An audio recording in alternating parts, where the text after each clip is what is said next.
पास next topic क्या है, adjustment of accumulated profits and losses and reserves. ठीक है कि अगर हमारे पास इकट्ठे हुए काफी सारे रिजर्व्स पड़े हैं, काफी सारे प्रॉफिट और लॉस पड़े हैं, तो हम उनका क्या करें। और जो पार्टनर है वो रिटायर होकर हमारे बिजनेस से जा रहा होता है, ठीक है, तो अब हमें उनका करना क्या है। तो जब तक की रिटायरमेंट जब तक की नहीं होती ना, तो उस डेट तक का हम क्या निकाल लेते हैं, प्रॉफिट निकाल लेते हैं, लॉस निकाल लेते हैं, या फिर कोई रिजर्व पड़े हैं वो हम सारे जितने भी पार्टनर्स होते हैं उनके कैपिटल अकाउंट में वो डिस्ट्रीब्यूट करा देते हैं। लेकिन कौन सी रेशो में, ओल्ड रेशो में। चाहे आपके क्वेश्चन में गेनिंग रेशो दी हो, चाहे सेक्रीफाइस रेशो दी हो, चाहे न्यू रेशो दी हो, हमें किसी को कंसीडर नहीं करना है, ठीक है। चाहे किसी भी टाइप का कोई रिजर्व हो या प्रॉफिट और लॉस हो, हमें क्या करना है, सिर्फ ओल्ड रेशो में सारे के सारे जितने भी पार्टनर्स है ना, चाहे कोई पार्टनर रिटायर होके जा रहा हो या किसी की डेथ हो रही हो, सभी पार्टनर्स के कैपिटल अकाउंट में हमें उसको ट्रांसफर कर देना है, ठीक है। अगर सबसे पहले हमारे पास है for distributing reserves and accumulated profits, कि हमारे पास रिजर्व्स पड़े हैं, जैसे जर्नल रिजर्व आपके क्वेश्चन में अगर आ जाए,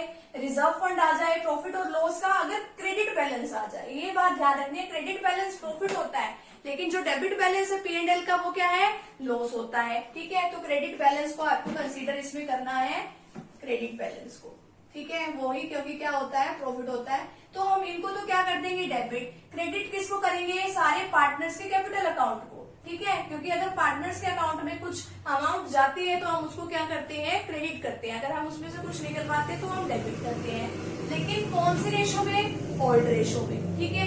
तो अब नेक्स्ट है कि अगर एक्यूमुलेटेड लॉसेज हो तो हम ओल्ड पार्टनर्स के कैपिटल अकाउंट को डेबिट कर देते हैं, और जो हमारे लॉसेज है उनको हम क्या कर देंगे, क्रेडिट कर देंगे। मैंने आपको पहले बताया, अगर पार्टनर्स के अकाउंट में कुछ जाता है तो हम उसको क्रेडिट करते हैं, अगर हम उसके अकाउंट से कुछ निकलवाते हैं तो वो क्या हो जाता है, डेबिट। डेबिट हो गया।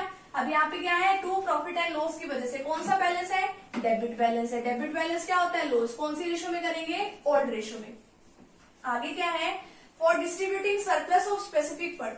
सरप्लस का मतलब है ज्यादा, ठीक है, क्या है, ज्यादा या एक्सेस हम इसको कह सकते हैं। कि अगर हमने कोई भी फंड बनाया है, कोई स्पेसिफिक फंड बनाया है हमने इसके लिए, लेकिन हमें उसकी इतनी जरूरत नहीं पड़ी। मान लो हमने 1 लाख रुपए का फंड बनाया है, हमें जरूरत पड़ी सिर्फ उसमें से 30,000 रुपए की, तो 70,000 तो अभी भी बच गए ना। तो 70,000 जो बच गए हैं एक्स्ट्रा, वो हम उनके कैपिटल अकाउंट में ट्रांसफर कर देंगे।